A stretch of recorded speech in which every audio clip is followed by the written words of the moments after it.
There was a time when Americans truly believed the future would be faster. Not just faster, but impossibly faster. The year was 1963, and the dream was flying coast to coast before you finished your coffee. Boeing was building it. Pan Am was buying it. Washington was funding it. Then it suddenly vanished. The story begins in a different America. An America fresh off victory in World War II, drunk on possibility, convinced that tomorrow would always be better than today. The 1950s and 60s were not just decades, they were a state of mind. We built interstate highways that stretched across mountains and deserts. We launched satellites into space. We put men on the moon. Why would flying at 3 times the speed of sound be any different? Aviation itself had transformed faster than anyone could have imagined. Your grandfather might have crossed the Atlantic on a ship, taking a week or more of rolling waves and seasickness. Your parents did it on a propeller plane, still a marathon of 15 hours or more with multiple fuel stops. But by 1958, the Boeing 707 changed everything. 7 hours from New York to London. Just like that, the world got smaller. The jet age had arrived, and it felt like magic. Picture yourself at an airport in 1965. The terminals gleamed with optimism. Chrome and glass everywhere, space-age designs with swooping rooflines that looked like they were about to take flight themselves. Women wore their Sunday best to fly, complete with white gloves and pillbox hats. Men in sharp suits carried briefcases, smoking cigarettes in the departure lounge. Flying was not just transportation. It was an event, a celebration, a glimpse into the future that everyone believed was just around the corner. Pan American World Airways was the king of the skies back then. Pan Am did not just fly planes. They sold dreams. Their ads promised exotic destinations and sophisticated travel. Their flight attendants were celebrities. Their brand was America itself, projected across the globe in blue and white livery. When Pan Am said they were going to do something, the industry listened. And in 1963, Pan Am said they wanted to go supersonic. But there was a problem. The British and French had beaten America to the punch. They announced the Concorde, a joint venture that would fly at twice the speed of sound. The news hit Washington like a thunderclap. How could America, the nation that invented powered flight, the country that ruled the skies, let Europe take the lead? It was unthinkable. President John F. Kennedy himself got involved, essentially launching the American supersonic program on a matter of national pride alone. The race was on. Boeing and Lockheed both submitted designs for what they called the SST, the supersonic transport. The government was going to fund 75% of development costs. This was not a small bet. We are talking about what would be billions in today's money. The Federal Aviation Administration predicted America would need 500 supersonic jets by 1990. 500. That was not a maybe. That was the future everyone saw coming. Boeing won the contract on New Year's Eve, 1966. The design was extraordinary, even by today's standards. The Boeing 2707 would carry 292 passengers, more than double what the Concorde could manage. It would fly at Mach 2.7, almost 3 times the speed of sound. That meant New York to Los Angeles in under 2 hours. Los Angeles to Tokyo in 4.5 hours instead of 10. The entire world would be reachable in a single day. Can you imagine what that felt like? The airlines certainly could. 26 carriers put in orders for 122 aircraft before a single prototype was even built. Pan Am ordered 15. TWA ordered 12. Delta wanted them. Alitalia wanted them. Even airlines that had never flown across an ocean were planning their supersonic routes. The mock-ups were built, full-scale models where you could walk through the cabin and see where passengers would sit. Boeing even designed the plane so it could be converted to a cargo hauler later, once even newer, faster. Planes replaced it. That was how certain everyone was that speed was the future. Engineers worked with materials that barely existed yet. The plane would fly so fast that friction with the air would heat the skin to temperatures that would melt regular aluminum. So they planned to build it from steel and titanium. The wings had to be special too. They started with a swing wing design, where the wings would sweep back for high-speed flight and extend for landing. It was cutting edge, borrowed from military jets. It was also incredibly complicated and heavy. Meanwhile, America was changing in ways nobody predicted. The optimism of the early 60s started cracking. President Kennedy was assassinated in Dallas. The Vietnam War dragged on, turning living rooms into battlefields every night on the evening news.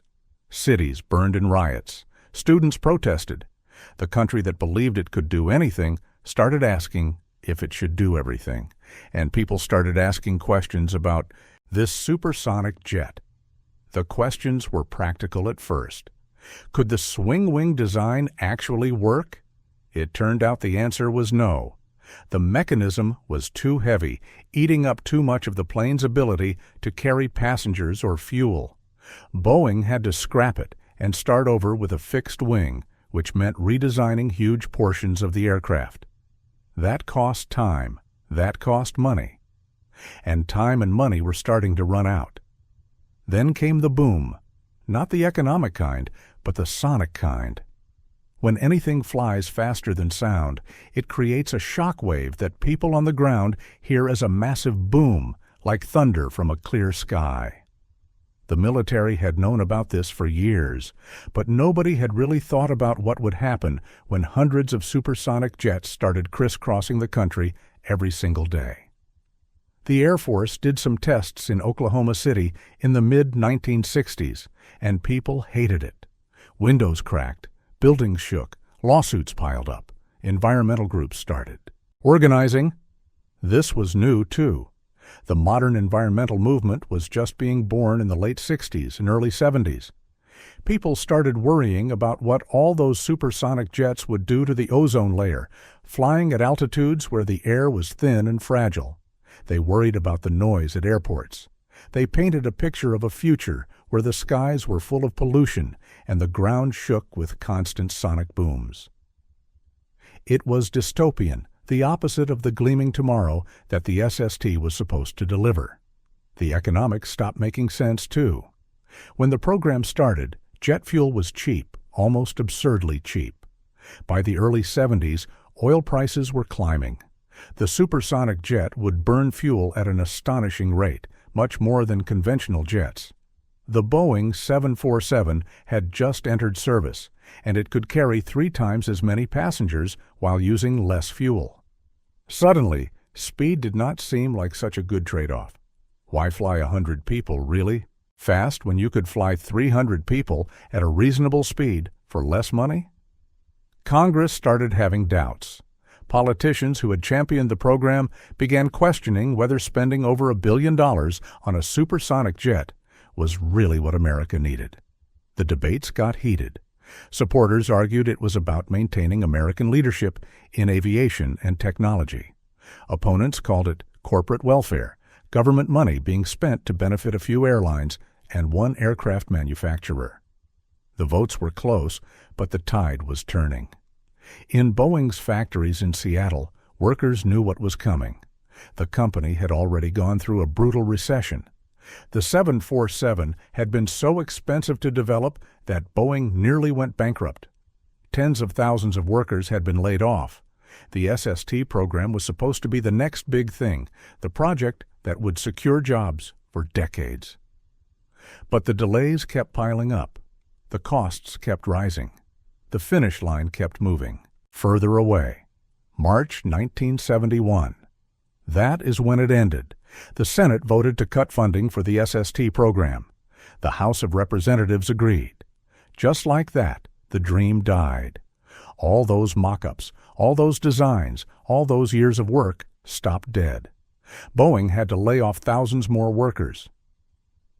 The 2707 would never fly, not even once, not even a prototype. The Soviet Union had already beaten everyone to the punch with the Tupolev Tu-144, which flew before the Concorde. But it was a disaster, loud and unreliable, flying regular passenger service for only 8 months.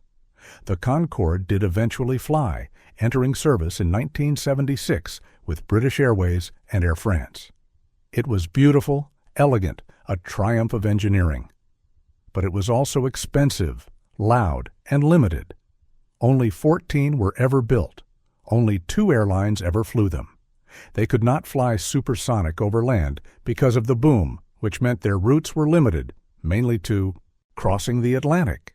For a while, if you had enough money, you could experience what the Boeing 2707 promised. You could board a Concorde in New York and land in London 3.5 hours later. Celebrities did it. Business executives did it.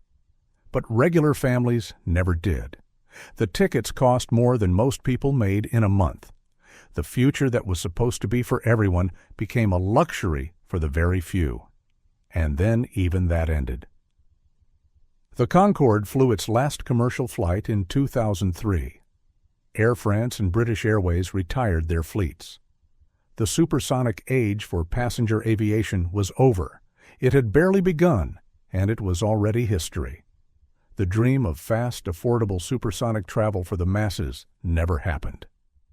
We are flying across the Atlantic today at essentially the same speed we were in 1970. Actually, flights take a bit longer now because airlines slow down to save fuel. What happened to all those engineers who worked on the Tu-707? They went on to design other planes. The technology they developed did not disappear. It found its way into military aircraft, into research programs, into the accumulated knowledge that makes modern aviation safer and more efficient. But the dream itself, the specific dream of stepping onto a plane and flying faster than sound to anywhere in the world, that stayed locked in the past. There are still models of the Boeing Tu-707 in museums. You can see the sleek lines, the delta wings, the 4 massive engines. You can walk up to the mock-ups and peer through the windows at the seats where passengers would have sat. School groups visit and ask their teachers what it was supposed to do. And the teachers explain that it was going to make the world smaller, that it was going to let people visit family across the country in an afternoon, that it was part of a future that seemed inevitable and then just stopped. The airports that were redesigned to handle supersonic jets still exist, though most have been renovated so many times that the original 1960s design is buried under layers of updates.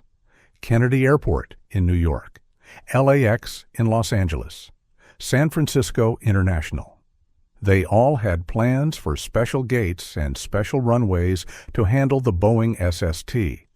Some of those plans were even built, concrete and steel monuments to a future that never arrived. Now they handle the same subsonic jets we have been flying for 50 years. Think about what that moment meant for the people who lived through it. Engineers who spent years designing every detail. Airline executives who bet their careers on orders that would never be filled. Factory workers who built mock-ups for planes that would never fly. They all believed. They all saw the same future. And they watched it disappear. The cancellation hit Seattle like an earthquake. Boeing was not just a company in that city. It was the beating heart of the local economy. Families planned their lives around Boeing paychecks. Neighborhoods grew up around Boeing factories. When the SST died, it took thousands of jobs with it. A famous billboard appeared on the outskirts of town. Will the last person leaving Seattle please turn out the lights? That was the mood. That was the devastation. The future had not just been postponed. It had been canceled. But it was not just Seattle that felt the loss. The SST was never just about getting from point A to point B faster. It was about proving something. It was about showing the world that American ingenuity could not be stopped, that American ambition knew no limits. When the program ended, it felt like the country was admitting that maybe some things were too hard, too expensive, too complicated. There were personal stories, too, quieter ones that never made headlines. families who plan to use the SST to stay connected across impossible distances, military families thinking they could visit grandparents more often, business people imagining companies that spanned continents, college students dreaming of studying abroad without endless flights. All those individual dreams tied to a silver jet that never flew. Flying itself began to change after the SST cancellation. The glamour started fading. Airlines competed on price instead of prestige. Seats got narrower. Legroom disappeared. The meals went from restaurant quality to forgettable. Flying stopped being an event and became a chore. Maybe that would have happened anyway, but it is hard not to wonder. If supersonic travel had become normal, would airlines have kept trying to make flying special? Would airports still look like those space-age terminals from the 60s, all swooping curves and optimistic design? Television and movies kept the dream alive in strange ways. Science fiction shows set in the future always showed sleek, fast spacecraft. The Jetsons had their flying cars. Star Trek had the Enterprise. But ordinary people in those futures still flew in something that looked like what the Boeing 2707 promised. Fast, comfortable, routine. The future as the 60s imagined it. Every so often, someone announces a new supersonic passenger jet program. They promise it will be quieter, more efficient, better for the environment. They show computer renderings of sleek aircraft. They announce orders from airlines. But so far, none of them have actually made it into the sky with paying passengers. The challenges that killed the Boeing 2707, the noise and the fuel consumption and the economics, are still there. Technology has improved, but the basic physics have not changed. Breaking the sound barrier is still loud. Going fast still takes enormous amounts of energy.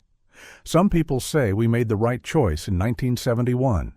They point to environmental damage that hundreds of supersonic jets would have caused. They talk about sonic booms making life miserable for people under flight paths. Maybe they are right, but that does not make the loss feel smaller for those who believed. Others wonder what we gave up when we abandoned that dream. Not just the plane, but the ambition it represented. The willingness to attempt the impossible.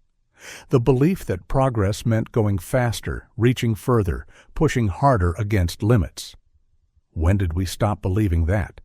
Was it the SST cancellation, the oil crisis? Or something deeper, a decision that maybe the future did not need to be radically different? The museums housing SST mock-ups are full of school groups these days. Kids press their noses against glass, looking at sleek designs and futuristic interiors. Teachers explain what the plane was supposed to do, and kids ask the same question every generation asks. Why did not we build it? Too expensive? Too loud? Bad timing? But none of those answers quite capture the whole truth. The 1960s were special, though. They really were. That generation believed in progress in a way that is hard to understand now. They believed that every year would bring new miracles. Faster planes, taller buildings, more powerful computers, rockets to Mars. The future was not something to fear. It was something to rush toward with open arms. That optimism powered incredible achievements. It also powered some spectacular failures. The Boeing 2707 was both. It was an incredible achievement of engineering and ambition. It was also a reminder that just because we can imagine something does not mean it will happen. The photographs from that era tell their own story. Engineers standing proudly next to full-scale mock-ups, their faces full of confidence and excitement. Airline executives shaking hands in front of artist renderings of the SST. Pan Am stewardesses posing inside the cabin, their uniforms perfectly pressed, their smiles promising adventure. Factory workers assembling prototype parts, each piece a small victory toward an impossible goal. Every photograph captures a moment of belief, a frozen instant when the future still felt certain and close. What those photographs do not show is the meetings where costs spiraled out of control, The congressional hearings where scientists warned about environmental damage. The closed-door sessions where airline executives started pulling their orders. The quiet conversations where engineers admitted the swing wing would never work. The pink slips handed to thousands of workers. The future arrived, just not the one anyone expected. The future does not always arrive the way we plan. Sometimes it takes a different route, follows a different timeline, chooses a different speed. The Boeing 2707 was supposed to be our ticket to tomorrow. Instead, it became a memory of yesterday. But what a memory it is! What a beautiful, impossible, audacious dream. If you lived through those years, if you remember when the future felt closer than it does now, we want to hear from you. Drop a comment. Tell us what you remember. The memories are still out there, waiting to be shared.